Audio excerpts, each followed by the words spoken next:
Good afternoon. Welcome, everybody.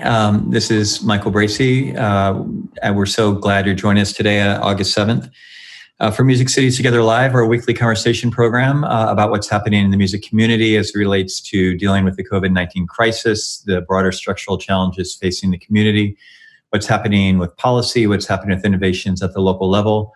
We always appreciate all of you spending a bunch of your Fridays with us, and we're really excited about today's conversation. We've got, for a Friday in August, it feels like everything is happening at once. So we're going to cover a lot of content today and a lot of updates and a lot of different conversations. As always, huge thanks to our producer, Alex Dolvin. Huge thanks to our partners at Georgetown University. And again, Music Cities Together Live is a joint production of the Music Policy Forum and Sound Music Cities. So if you have questions throughout today's program, please feel free to put them into the Q&A, and we'll get to as many as we can late as we go through the program. A couple of updates as we always begin the program with just sort of checking in on a bunch of just kind of going around the horn in terms of a bunch of things that are happening.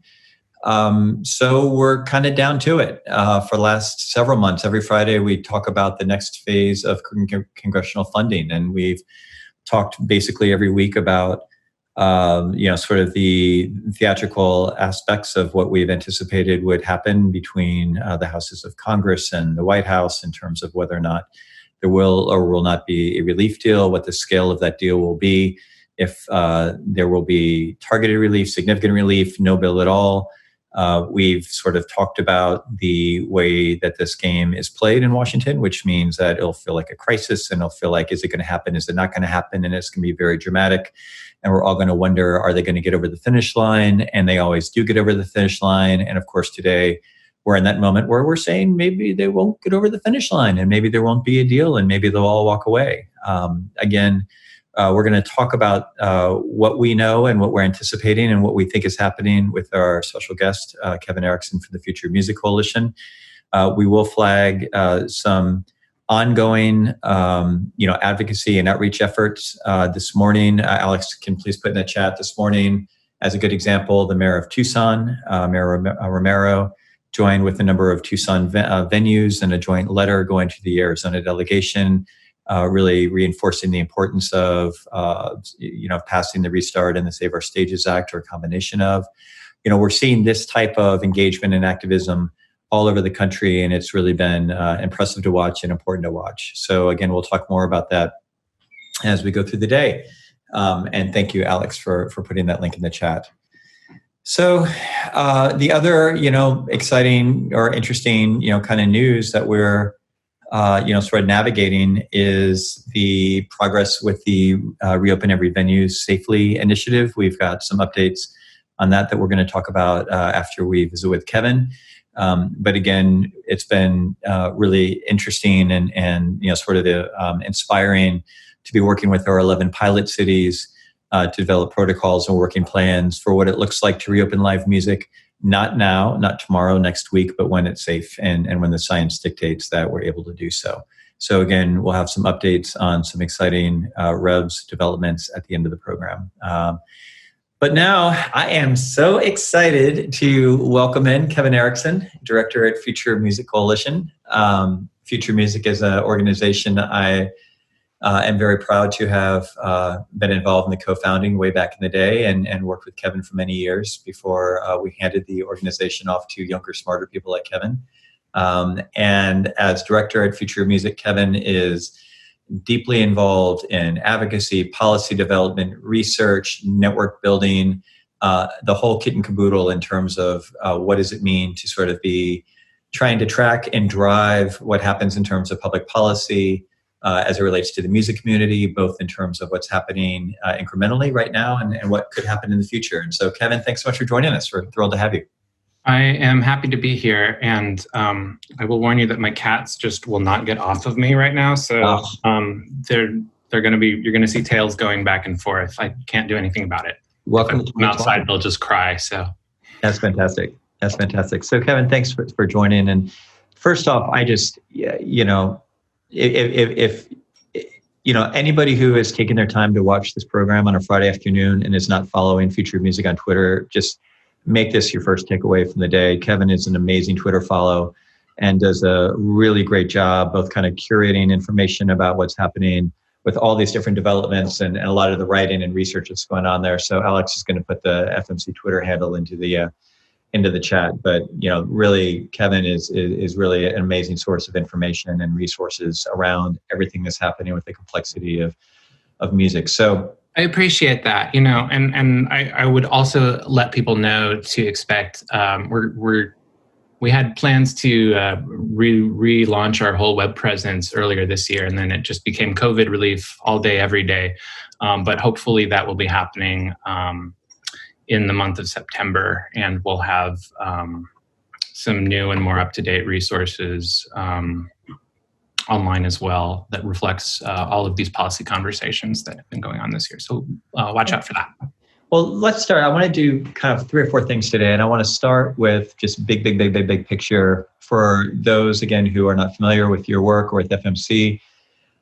First of all, let's start way back with you sort of as a younger activist and community leader doing work in all ages. And can you speak a little bit about the work you did before you came to DC? Oh, I mean, sure. I encountered Future of Music Coalition for the first time when I was working at my college radio station and starting to book concerts and events and realizing that all of the working musicians whose shows I was setting up on my college campus or at living rooms or dorm lounges, that they were experiencing a lot of very real economic precarity. And at the time I saw Future of Music raising some basic bread and butter issues around access to healthcare and that kind of stuff. And that was really exciting to sort of see a policy conversation that reflected the real and immediate concerns of the people I saw in the community that I was part of. After my college radio years, I ended up running a all ages music space in Anacortes, Washington. It's a small town north of Seattle, and through that work, got involved in a networking and resource sharing effort with similar spaces around the country. Youth music spaces, youth music organizations, ranging from like hip hop teen centers to kids throwing unsanctioned shows in warehouse spaces. So broad variety of things, but broad variety of models, but with a goal of addressing some of the policy barriers and practical barriers that make it really difficult for young people to have access to live music on a consistent basis. Orienting us towards a more sort of participatory youth culture, both for the sake of music and art itself, but also as a means of youth development and youth civic engagement. And so I worked on that project for a few years, and while the major funder for that project unfortunately pulled out of the space entirely and took like 12 nonprofits down when that happened. It was my first sort of introduction to the intersection of music and policy on the ground level, and it was happening at the local level. But then I was invited to come out and speak at the Future of Music conference in DC, and that was my first taste of how the concerns of local music communities really intersected with federal policy. And I joined the staff at Future of Music a couple of years later. And I think, Kevin, what's interesting about the all ages movement, especially this year, is that, it feels like to a large extent in the United States, 2020 is the year where there's been this sort of, explosion of appreciation for the diversity of the live music experience. And that obviously has been sort of catalyzed by the organizing by NEVA. But I think it's interesting to sort of think about that this has really been a generation or more of networking and activism that goes back pre-internet. I mean, it goes back to the 90s. It goes back to, obviously the underground punk scenes. It goes back to other sort of, again, what are perceived as underground genres of music. And in a lot of ways, I think that, for a certain generation of people, you can look at Mark Sidran and the Teen Dance Ordinance in mid-90s Seattle as sort of the origin of a lot of sort of music activism work in terms of understanding what local or at different levels what policy can mean towards a music community, and the importance of engaging with policy and politics to try to sort of engage with that. And so I think it's interesting, and that's again where you have intersected with Kate Becker, our Music Policy Forum, co-founder, and others, who've been doing this work through this lens for a long time. I just think that's super interesting. I think that's right. I think for people who come from a background rooted in punk rock, however broadly defined you want to make that, the tendency is to sort of start from a place that assumes kind of an oppositional relationship between policymakers and governmental institutions, and getting and I think Future of Music's orientation has always been rooted in a lot of the values of punk, but also rooted in an idea of engagement, that it can be better than an oppositional, that it can be collaborative, and it can be generative to try and find allies within government and within other policy groups that it can, and that can create a kind of infrastructure that ultimately is more sustainable for communities than just trying to build your own thing on the outside. And I think it's so interesting because I think it takes, there's a lot of words that, again, for my generation, and I'm a generation older than you, but for my generation had a meaning that I think we need to be mindful of what they mean in this context. So things like, DIY, things like independent, things like, and sort of recognize that those concepts always implied not independence, they implied, community and togetherness and the interconnectedness of our networks and of our ability, for people to create music, to find audiences, to sustain careers, to build alternate economic models. And I think what's fascinating, we can kind of pivot to where we are now, is that we're aggressively moving into what feels like it's going to be, what feels in many ways is the end of one era in the music industry and a very uncertain kind of future era of what the music community is going to look like moving forward. And,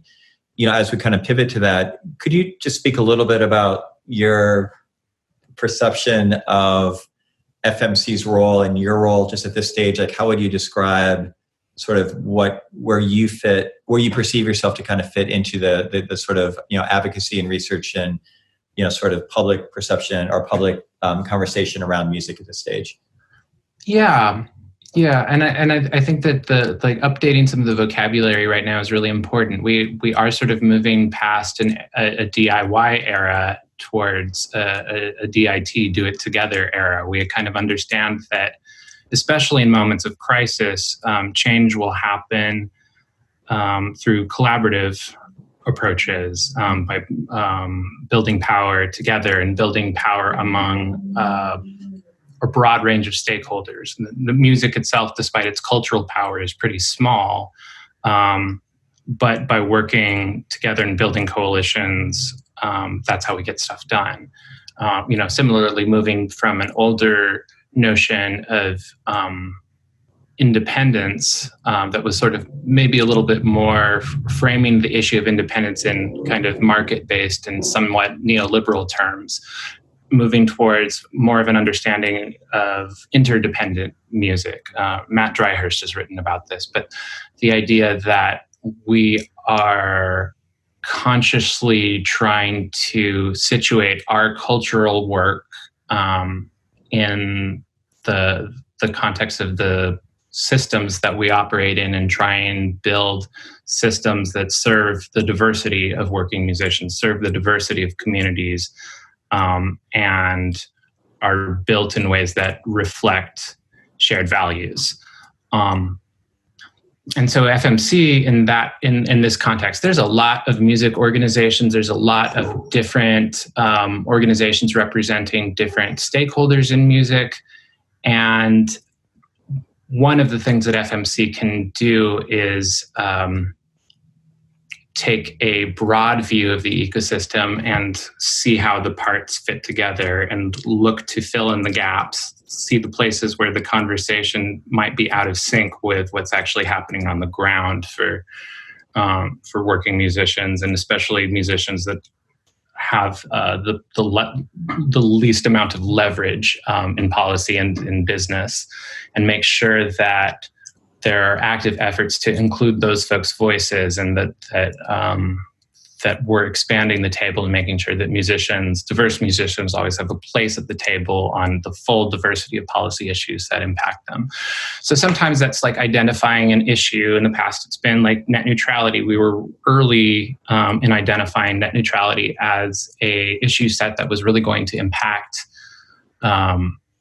musicians, and especially musicians without a lot of leverage, independent musicians, independent labels, and bring that issue to the table for the music community, but also use the experience of musicians and independent labels to tell the story in policy context to help communicate why that's so important, why having internet policy that works for the full diversity of creative workers is so crucial to free expression and open communication, as well as economic viability. And I see us taking on a similar role now in conversations around antitrust, and trying to sort of lead the way to tell the story of what has happened in music over the last 30 years, where nearly every sector of music and nearly every adjacent business, we've seen unprecedented consolidation of ownership. And, from labels to broadcasters, live venues, ticketing companies,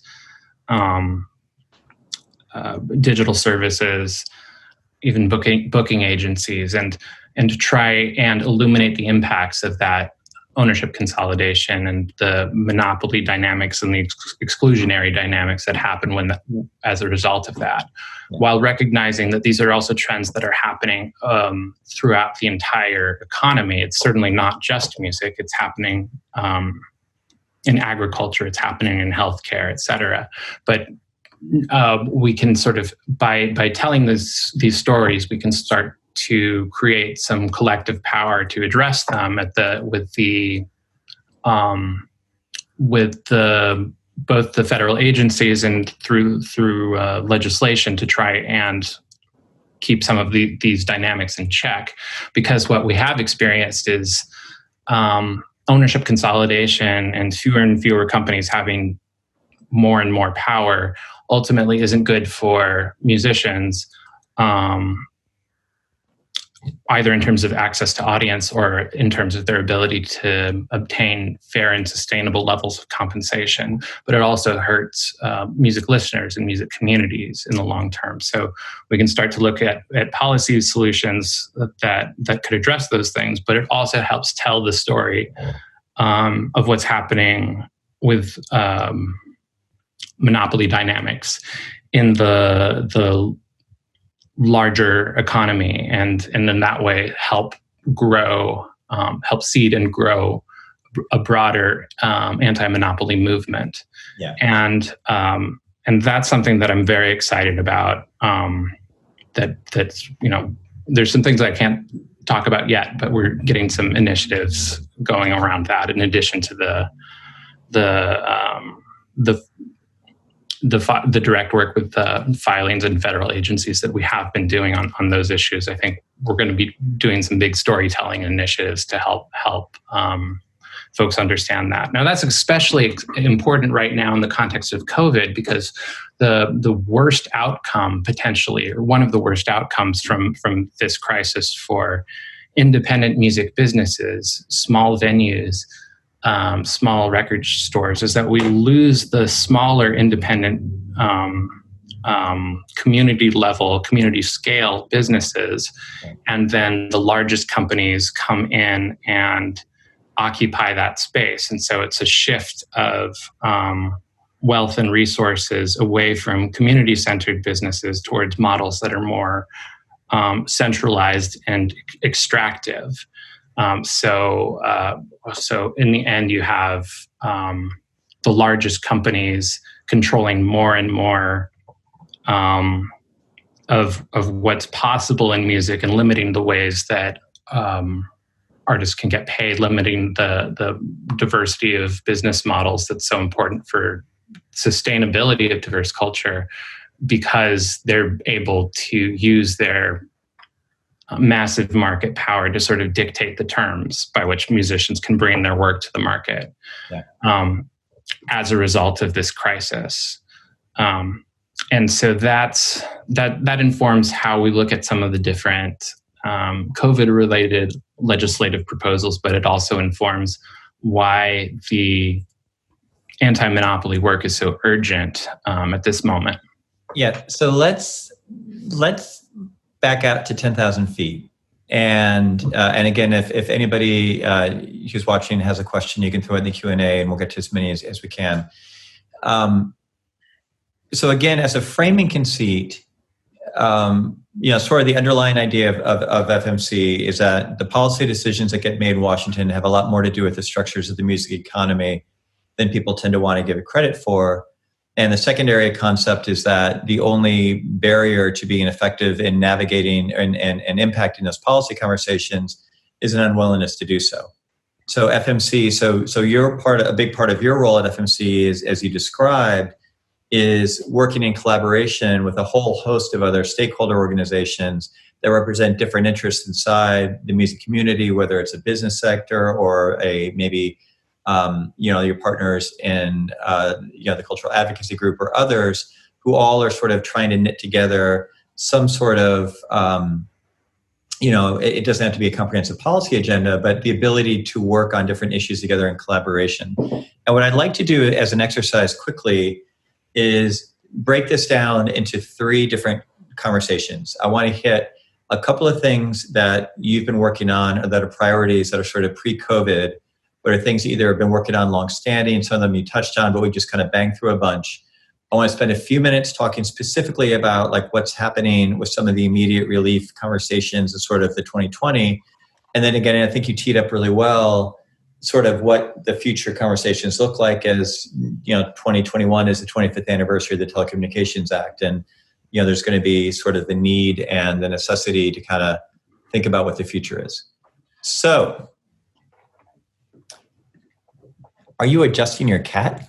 I am making sure my laptop's plugged in. That's all good. We can. It would have been better if you just walked off the side. Like, I am done. I want to have none of those conversations. So I want to start a little bit about with some of the issues again that I think you touched on or implied, but just to put a point on them. Last year was a major policy victory for the music community, and one of the what is held up by many is one of the first examples of the music community coming together to actually pass a piece of legislation that could have meaningful impact in a positive way for the sector, and that's the Music Modernization Act. I'm not going to embarrass you by playing the actual C-SPAN clip. Alex will put the clip into the chat if any of you want to find it. Kevin, not embarrassed by that, but not embarrassed. I'm sorry. We don't want to spend 8 minutes watching you use puppets to explain the MMA to a congressional briefing room, which was spectacular. And I highly recommend you all spending 8 minutes to go see how Kevin used puppets to kind of help people figure this thing out. It's so complicated. But what is your takeaway on MMA, both in terms of what does it mean for the industry itself? So why is it a win? Like, what does it actually do that's helpful? And then I want to talk a little bit about what does that give us insight into how this community can actually engage in pushing forward proactive policy. Yeah, so there were 3 main components of the Music Modernization Act. One dealt with creating a system for songwriters to get paid on interactive streaming in publishers as well, replacing the old system where all of these mechanical licenses had to be individually obtained with a new blanket licensing system that's in the process of being set up right now. And the hope is that will do a better job of making sure that every micro penny from all of these streaming services that for all the problems with them are experiencing a lot of growth, and making sure that the money that's supposed to go to songwriters from those services is actually getting where it's supposed to go. That was one big component of it. Another big component of it was eliminating a longstanding loophole that allowed non-interactive digital services like Pandora and SiriusXM to play sound recordings by that were recorded before 1977 or 1972. Yes, pre-1972 sound recordings. They weren't having to pay the artists or the rights holders for those, and so entire channels on SiriusXM that were focused on Motown and because they had paid that money in the past, you had elderly artists who were long retired but dependent on that reliable income to be able to cover their health expenses and that kind of thing. So suddenly that money disappeared. And through the passage of the MMA, we were able to guarantee that those artists are finally getting paid reliably again for the use of those older recordings, and making sure as well that money was flowing through Sound Exchange, so it actually gets where it's supposed to go. It's it's not just getting eaten up by the labels, but it's actually getting to the artists. And also some provisions that clarify how producers and engineers can potentially share in sound recording income for use of their work on digital radio services. Now, yeah, it was a big deal that we got this bill done, and it happened in part because everybody on every side had some motivation to come to the table and work this out. The digital services were concerned about additional lawsuits. The songwriter groups were concerned about money not getting where it was supposed to go. Artist groups were concerned about the plight of these elderly artists, and so it became there was enough motivation on different sides to come together and work something out. I think it is important to have realistic expectations about the MMA. It is not going to be a bill that fixes the broad concerns that still exist among many artists and songwriters about the sustainability and viability of the model itself, whether interactive streaming as it's currently architected is really capable of being a sustainable source of revenue, especially for artists who are making work that isn't designed for mass audiences. It doesn't, it hopefully will, in the long term, improve payment for songwriters and make sure that money gets where it's supposed to go, but it isn't really addressing the broader questions of whether the pro rata distribution system makes sense and whether the generally low rates that you still are going to be hearing a lot of artists expressing concerns about. Nonetheless, it did demonstrate that copyright policy doesn't always have to be totally toxic, and that is something that where common ground can be reached, and pragmatism can win out. And that does sort of set the stage for additional debates that might be down the road. I think after some internet policy and copyright debates in the past, there was an unwillingness among some members of Congress to even touch this stuff. It felt too contentious, and there wasn't much hope of actually getting anything done. And I think the experience that we had, including the experience of folks that are often on the opposite side of negotiating tables and coming together to solve the problem, it does expand the boundaries of what might be possible in the future. Well, and I think so. I mean, I think it's interesting from a policy standpoint, and the fact that it's the first major piece of copyright reform related to the music industry since I think 1998.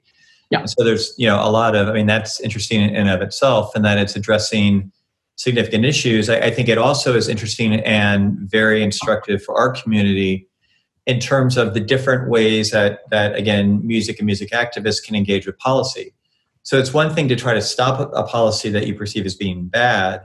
If you're looking to enact policy, especially through legislation, you really have a couple of choices. You can build the big tent, which is what happened with the MMA, that all the stakeholders got together, they found consensus, they basically took a unified package to the Hill that the Hill then sort of blessed, versus the other alternative, which is actually trying to quote unquote defeat, or roll over, sort of a lobby. So if you pivot and talk just really briefly, let's just do 2 minutes on the public performance right, which is an issue that goes back to Frank Sinatra. That is something that Future Music Coalition has been fighting on in favor of with many organizations for over 20 years. That is still stuck. So what is the difference with the public performance right, and why has that been hard to get on track, do you think? Okay, so short version, the public performance right applies to AM and FM radio, over-the-air radio, as opposed to digital. The difference between digital and over-the-air radio is that over-the-air radio doesn't pay artists or sound recording rights holders, usually record labels, at all. They do pay songwriters, they pay publishers, but they don't pay the artists. Yes, musicians obviously have wanted to get this fixed for a long time, and it's other countries, most of our peer nations around the world already do this, already compensate artists when they get played on the radio. The US is really a longstanding outlier in that regard. And the primary reason that progress hasn't happened on that front is simply because the broadcast lobby, primarily the National Association of Broadcasters, the lobby group that represents those AM and FM stations, is just very, very powerful and well-funded and well-resourced, and they have members in every district, whereas music can be a little bit more concentrated in particular music cities. Broadcasters have stations in every congressional district, and they are not shy about mobilizing those members and scaring them, telling them that if this law passes, it means your station's going to go out of business, and that's sort of led to a long-standing stalemate on the issue. It's been hard to get past. Now, one of the things that Future of Music has worked on is building some relationships with small and independent broadcasters and non-commercial broadcasters, and ensuring both in the drafting of proposed legislation that would fix this problem, that we're going to do a really good job of making sure that the solution isn't overly burdensome on the little guys. We don't want to. So, in recent drafts of legislation on this issue, it would create so your local NPR station only has to pay $100 a year. Your college radio station only has to pay $100 a year. Local commercial station, it's like $500 a year. $500 a year is not going to put a commercial radio station out of business. And then focusing, the real target is the large corporations, the iHeartRadios of the world, the Cumulus, the companies that are selling billions of dollars of advertising and not paying artists a penny, and making sure that the small and independent and non-commercial broadcasters have a seat at the table, and that feel and that they understand that musicians feel like they're allies, that we're on the same team, and that's started to inch towards some progress in getting this issue to move forward. But there is still fundamentally this power dynamic where the National Association of Broadcasters is really big and powerful, and it's going to continue to be obstructive on this. Nonetheless, I do see signs that the forward motion is possible, and particularly I see signs that there are more small broadcasters, not just on this issue, but on other issues as well, to sort of flag the way that the large lobby groups don't necessarily represent their interests. They just represent the interests of the largest station owners. That's an important distinction, and I think policymakers are going to start to wake up to that. Well, and I think it's what's so interesting in terms of the distinction between the MMA passing and then, again, the public performance right legislation being stuck in the mud for 20 years is that sort of strategic choice. And are you, is the community able to try to reach consensus privately that they're taking to Congress, or is it sort of an oppositional fight? And unfortunately, part of the dynamic in Washington, and I'm not saying this to cast aspersions on anybody, this is not a personal attack, but in every industry, and our industry is as part of this, there's a tendency to want there's an economic incentive to keep these fights going forever because there's some incremental progress, or there's something that we're trying to fight against, or there's something, and it gets very expensive, and you have, teams of lobbyists that are working on this, and it just kind of is stuck in the mud. And I think what's interesting, if we can pivot to this year about some of the work that's happened this year in terms of the relief efforts, are, again, you've had, widespread support across the industry on a couple of relief initiatives that, have been very important and potentially very historic. And one is the inclusion of gig economy workers and musicians as eligible for unemployment benefits. And, could you speak a little bit, Kevin, to your sense of where how important that has been and where that stands from your perspective? Sure. Yeah. So one of the things that I do think was a really positive development was that at the outset of the COVID relief conversation, stakeholders that maybe had worked together on MMA, but typically are, again, on the opposite side of the bargaining table, did come together in support of a shared agenda and recognized the sort of interdependency of the field. And large companies, small companies, huge corporations, tiny independent businesses, sort of uniting behind a policy agenda and devoting lobbying resources to backing a policy agenda that did include extension of unemployment benefits to independent contractors in a way that had never happened before outside of some specific disaster relief contexts. And I don't know to what degree we can credit the music industry with getting that into the initial package that was passed. But I think that it certainly didn't hurt. And that community has continued to work as well, and continued to speak in a largely united voice for a broad range of other COVID relief fixes and extensions and improvements over the months since back when the first CARES was passed. Yeah.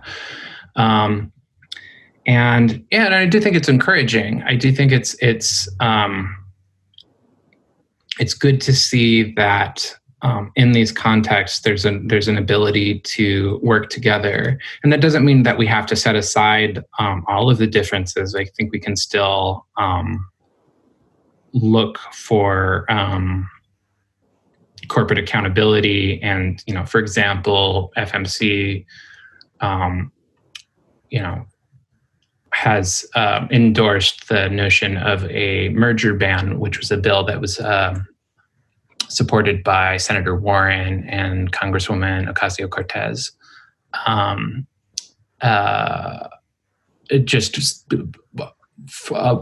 Declaring a moratorium on mergers and acquisitions, with some appropriate exceptions for very small businesses that would not otherwise be able to survive, but basically trying to halt the problem of the largest businesses using this crisis as a means of vacuuming up a bunch of smaller businesses. And so we're still sensitive to the need to stand up for the little guys, even in this context where everybody's trying to work together, but those things can kind of happen at the same time. And we can stand with all of our music industry allies on the things that we disagree about, and that doesn't preclude us from being honest about the potential impacts of other things that are happening. And just to finish up on 2020, we talked about this at the beginning, but just to dive a little bit deeper, multiple pieces of legislation that have been introduced and pending and potentially could be included in some version in whatever package emerges in the next couple of days, assuming that there is a major congressional package. We have the Restore Act, we have the Save Our Stages Act, there's the Encore Act, there's a number of bills. I mean, again, we say this every week, and it's worth saying again. The activism that has happened this year, that has been the function of many organizations. Again, we always give a great deal of respect to our friends at NEVA, but it's not just NEVA. It's been a widespread community-wide effort to engage with policymakers and with the public and with the media about the importance of these issues and the necessity of the aid. But we're coming to kind of endgame. And again, we've said often it's going to be very rarely in the music community is there a sort of a binary fork in the road moment, and that's sort of where we are. We're going to see significant support and relief aid coming through the sector, or we're not. And we're going to be a lot smarter in 10 days than we are tonight about what that means and what that looks like. And we all can have our levels of optimism or skepticism or however we want to approach that, kind of the finish line. I don't know, Kevin, if you have any gut instinct you'd care to share today, or any insight on what you're thinking? Yeah, and FMC is not a lobbying organization. We, as a 501c3, we are able to do a little bit of lobbying, but we're more on the policy development side of things. So I don't get quite as involved in the detailed negotiations. But I am told that the negotiations, as has been reported, are actually happening right now today. The House passed the $3 trillion bill in May. Republicans proposed a $1 trillion bill last week. And I think there was a suggestion that they could meet in the middle at $2 million, and that seems to have been rejected. But there are other things where it seems like they've come closer to agreement. Unfortunately, among the things that they haven't seemed to come to agreement on are how they're going to continue or enhance unemployment benefits. So whether that's $600 that a lot of musicians and music industry workers have been relying on is going to be extended. It just expired. Or whether there's going to be other systems set up, and the Republican proposal, I think, is that the state set up a system to fund 75% of prior income. And unfortunately, that's just, when you talk to the state agent, from the state agency perspective, we experienced so much problem getting even the existing aid online. All these technical challenges, all of these workforce challenges. So creating yet another new complicated system rather than just extending the one that we have seems like unlikely to be successful at getting aid to people in a sufficiently fast way. Right. But that's one contentious piece of it right now. But in terms of some of the, there are a broad range of standalone bills, and that I know that some of them have been talked about on these calls over the past weeks. And the strategy with advancing something as a standalone bill is that it sort of demonstrates investment and engagement in that issue with the hope that it becomes integrated into the larger package, although it could ultimately be passed on its own. I think the goal is to try and get as much of it into one package as possible. And I think there's a couple of others as well, other pieces. The shift bill on, let me find my notes here, sorry. The shift bill on the mixed earner pandemic unemployment assistance. So there is a Senate companion bill too that's come from Mark Warner from Virginia as well. Sorry, I'm getting into the weeds. But the basic problem right now is a lot of workers that have hybrid income, meaning they're like W-2 employees for some of their income, but they're independent contractors for other parts of their income. So say you have like a waitressing job where you're getting, where you're classified as a typical W-2 employee on the payroll, but then you also make a lot of money, or a lot of your income as a working musician playing shows as an independent contractor. These state unemployment agencies see that you got some W-2 income and they won't look at your 1099 income at all. And so a lot of these kinds of workers that as is very common among music industry and cultural workers and gig workers, are scrapping together different kinds of income rather than having just like one primary method of employment. If they're getting assistance at all, if they're able to get through these systems, they're getting dramatically less than they ought to be entitled to.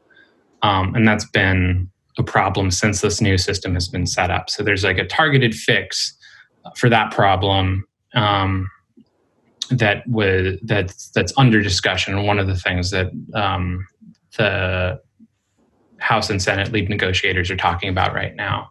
And that's an important one. Unfortunately, in neither the House nor the Senate bill has there been anything close to adequately scaled emergency funding for the arts sector.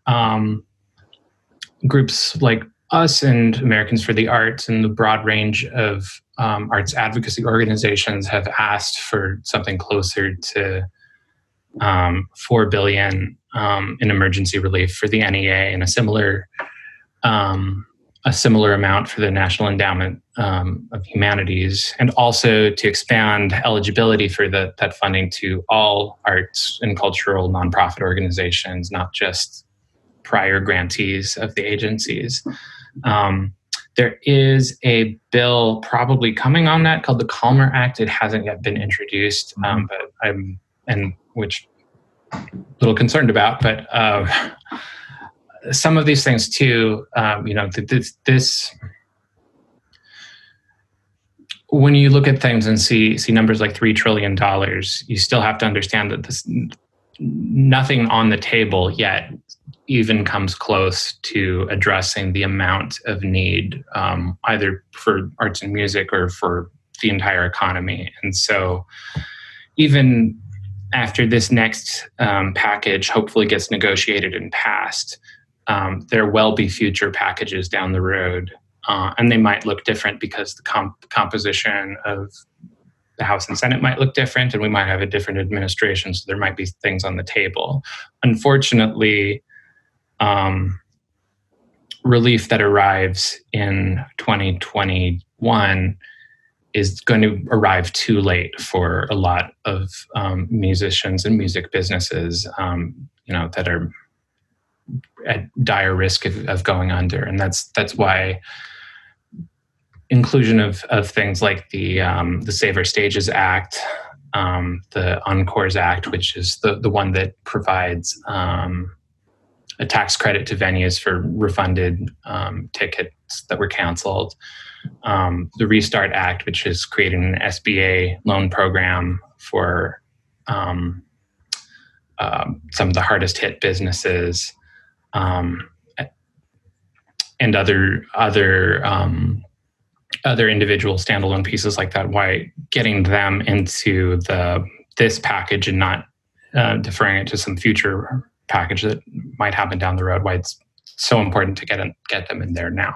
Obviously, that's why the urgency of this moment is so deeply felt. Yeah. Well, it's always a mistake to make any predictions and do it publicly and do it when it's archived on YouTube. But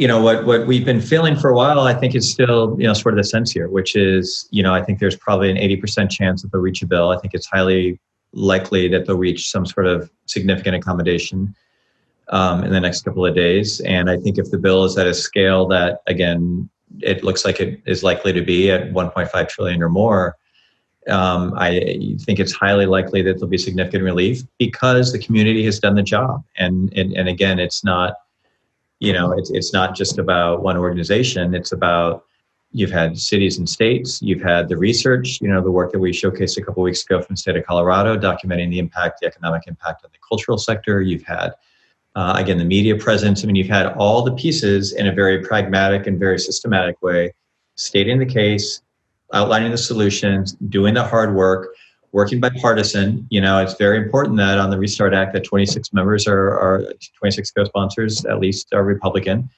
This is not a partisan issue. This is a across-the-board issue, and I remain very bullish that they're going to get something significant. Again, it could fall apart for a lot of reasons, and maybe they won't. But I think one of the major lessons of Washington advocacy is controlling what you can control, and I think that the community has done an exemplary job.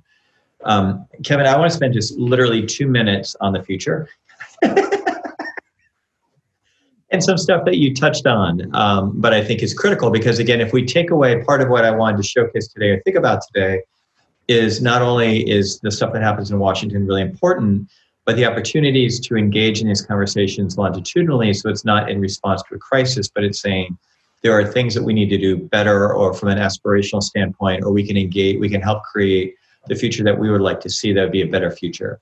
And you've talked about two things that I just want to bring to the fore quickly. And maybe a way to think about this is in the context of the comments that were flagged in the chat by our friend Joel, that the comments made by the distinguished Mr. Eck in Sweden about the giving his opinion on the future of music careers and how musicians need to kind of respond and react to the sort of time horizon that Spotify would like to see, as opposed to the way that things have traditionally been done.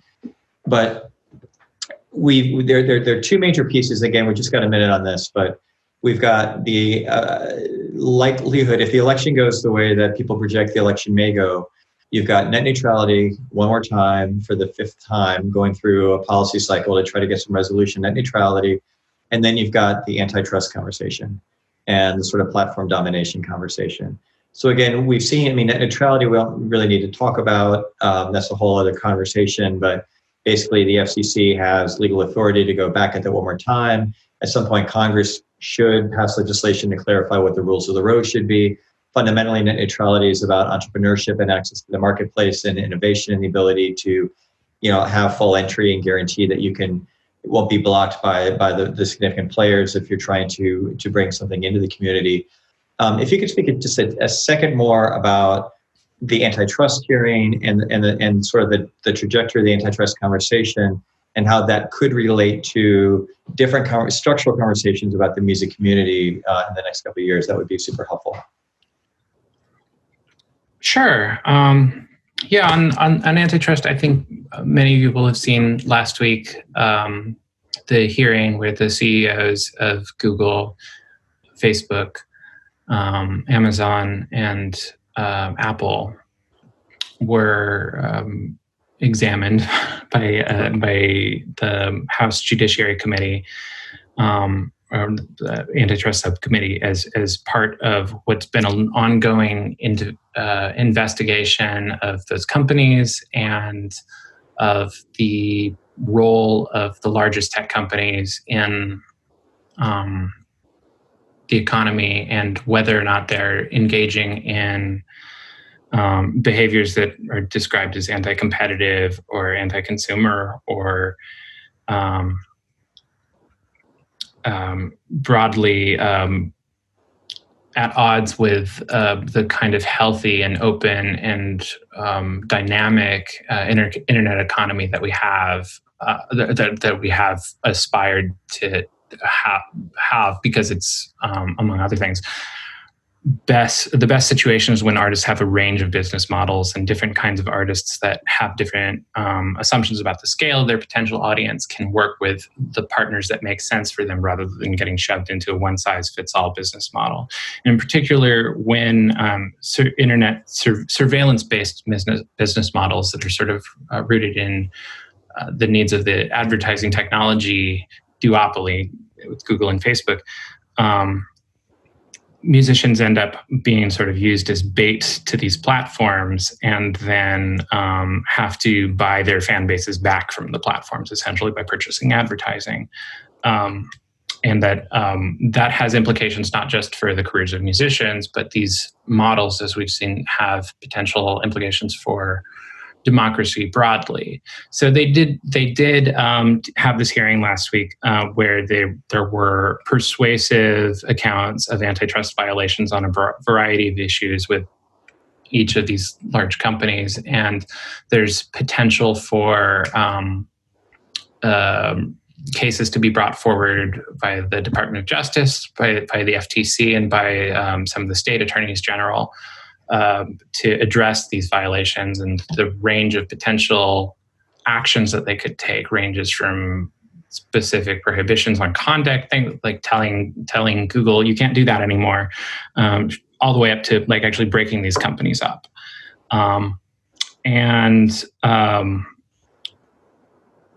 My perspective, I guess, is just that the more attention it is to the way that the largest companies exercise their outsized power in this space, the better we're all off. But that conversation is going to be accelerated. There will probably at some point be some specific legislation being brought forward to address some of these dynamics, but this conversation is blown up in ways that nobody expected. And I think it's in part because in this moment of so many people are experiencing so much economic precarity, the vast gulf in power and wealth between these giants and everybody else, as well as the increasingly precarious working conditions that from Amazon warehouse workers to cultural creators end up working under in these circumstances are starting to be more are being made more visible by this crisis. And so there's some real opportunities for us to get closer to an internet economy that's closer to like one that actually reflects communities' values. So I'm optimistic about that. No, and I appreciate that so much, Kevin. And I think, part of the point again for people who, have been doing this work for a long time is you can go all the way back again. 96 is so critical, not only because of the Telecommunications Act, but because that was the legislation that allowed for consolidation of commercial radio. And over the last 25 years, we can have that evolution in terms of, does the music community have agency in these structural issues about compensation, access to market, access to consumers, where music fans fit into that conversation? This whole notion that the issue is never that there's not money in the music community, there's money all over the music community. It's a question of how that money is allocated and who makes those decisions. And the sort of optimistic place we'll leave this conversation today is when you look at things like the Music Modernization Act, when you look at the amazing activism that's happened this year that hopefully is going to lead to significant venue and music community relief through federal legislation, when you look at the seriousness and the grounding of these antitrust hearings and the potential that this is the starting point, not the end point, that we can have these serious, important structural conversations about not only how do we sort of mitigate the damage of a very flawed and very broken music economy now, but but who has control over what that future of the economy can look like, and what is the role of policy to help protect and build better structures. So again, you've been awesome, Kevin. Oh, you have a last thing to say real quick? I do have one other thing to say that's similarly future focused and similarly along those lines, and I want to mention it because it is something that we're going to be launching in November. I think ideally 2 weeks after the election results are figured out. Fingers crossed. We're out of time, so we're going to do it super fast. Medicare for all. Musicians need Medicare for all, and that's going to be really important, both in terms of COVID relief, but in terms of creating sustainable structures that allow musicians to continue this work going forward. Thank you for that earlier. No, we should have. So everybody follow Kevin on Twitter if you don't. Stay up to date with everything Future Music's doing. It's comprehensive. It's really, I'm just so thrilled that the organization is thriving, and Kevin and the group there are doing amazing work along with a lot of collaborators. I get to end today I mentioned at the beginning, we may have some breaking news on Music Policy Forum, REVS, Music Cities Together World. We do. In the last hour, we have had the formal publication of our first REVS plan. So the city of Austin published their reopening guide. Again, we are stressing that we are not pushing to reopen tomorrow or next week, or we're pushing to reopen when the time is right, when the science allows. But our colleagues, Don Pitts, Bobby Garza, the team at the City of Austin, Brian Block and Sarah Henry and others, Cody Cowan, Red River Cultural District, many others who I apologize for not mentioning right now, have been working for the last bunch of months, and I've pulled together this guidebook. Alex has put the link into the chat. We'll be focusing some educational programming on what is involved in this guidebook over the next couple of weeks. And I know our other REV cities are incredibly excited to dig into what Austin is doing and how that can be then applied or could be relevant to what they are doing in their local communities. So again, breaking news, the first REVS guide is published. We couldn't be happier. So that's great. Again, I apologize, we're out of time. A lot to cover today. I appreciate you all hanging in with us on a very nerdy and wonky conversation, which is where I live. So I'm thrilled that we could be in that space for an hour. Huge thanks to Kevin Erickson.